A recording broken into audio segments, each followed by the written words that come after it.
warahmatullahi wabarakatuh. Kami dari kelas 12 MIPA 4 kelompok 5 akan membahas materi PPKN mengenai pentingnya perlindungan dan penegakan hukum di Indonesia.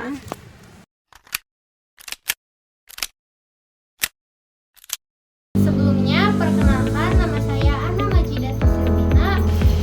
Perkenalkan, nama saya Sinta Nadia. Perkenalkan, nama saya Hani Nur Afifah. Perkenalkan, nama saya Winda Fani Utami.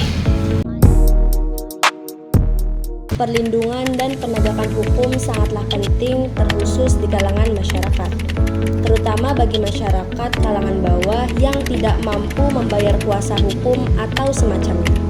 Karena hampir sebagian besar kasus adalah kasus yang dituntutkan oleh individu atau lembaga yang berduit.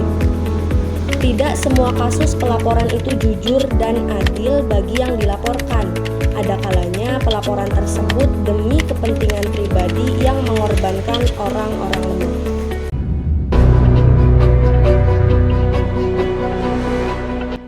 Sidang pencurian 7 batang kayu jati dengan terdakwa nenek berusia 63 tahun di Pengadilan Situbondo, Jawa Timur diwarnai tangisan histeris. Asyani alias Bu Muaris menangis histeris bersimpuh di hadapan majelis hakim saat menjalani persidangan.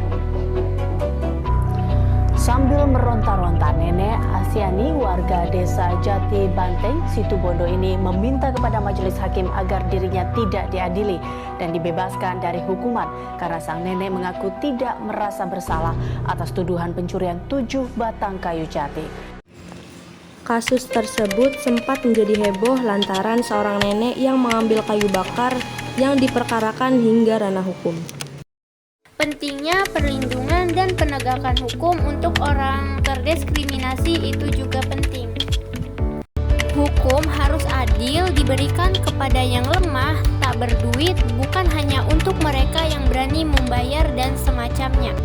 Sebagai negara hukum, tentu saja pentingnya perlindungan dan penegakan hukum harus ditegakkan oleh siapapun, terutama untuk warga negara yang mendapatkan penyimpangan hukum, ketidaknyamanan, dan ketidakadilan.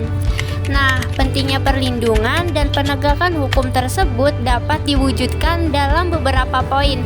Hal berikut ini. 1. Tegaknya supremasi hukum.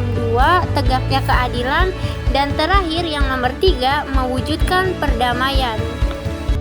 Yang pertama, tegaknya supremasi hukum.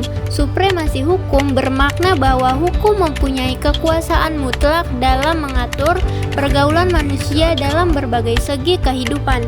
Dengan kata lain, semua tindakan warga negara maupun pemerintahan selalu berlandaskan pada hukum yang berlaku. Tegaknya supremasi hukum tidak akan terwujud apabila aturan-aturan yang berlaku tidak ditegakkan baik oleh masyarakat maupun aparat penegak hukum.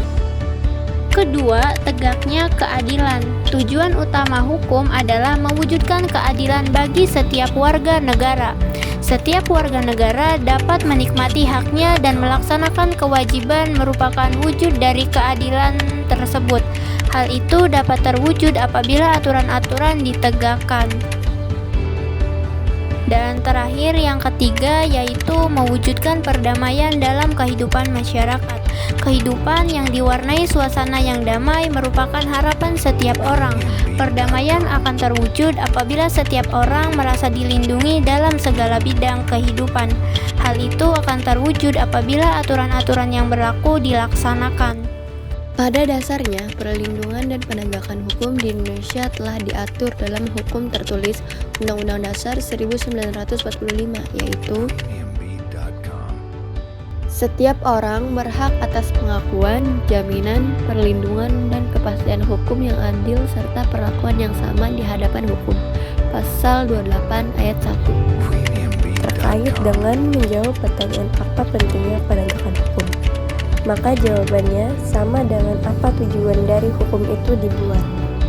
Pentingnya perlindungan dan penegakan hukum adalah untuk menciptakan tatanan masyarakat yang adil dan damai, yang sejahtera dengan tanpa adanya pelanggaran HAM dan pelanggaran hukum lainnya, seperti pembunuhan, penipuan, dan lain sebagainya. Dari ulasan dan pemaparan tentang pentingnya perlindungan dan penegakan hukum di atas menunjukkan bahwa penegakan hukum melibatkan banyak hal, di mana penegakan hukum tidak bisa berdiri sendiri melainkan butuh support dan banyak pihak dan banyak elemen, mulai dari undang-undang, hukum, dan masyarakat. Nah, itu tadi pembahasan PPKN mengenai perlindungan dan penegakan hukum di Indonesia. Sekian dari kelompok kami, kurang dan lebihnya mohon maaf. Wassalamualaikum warahmatullahi wabarakatuh.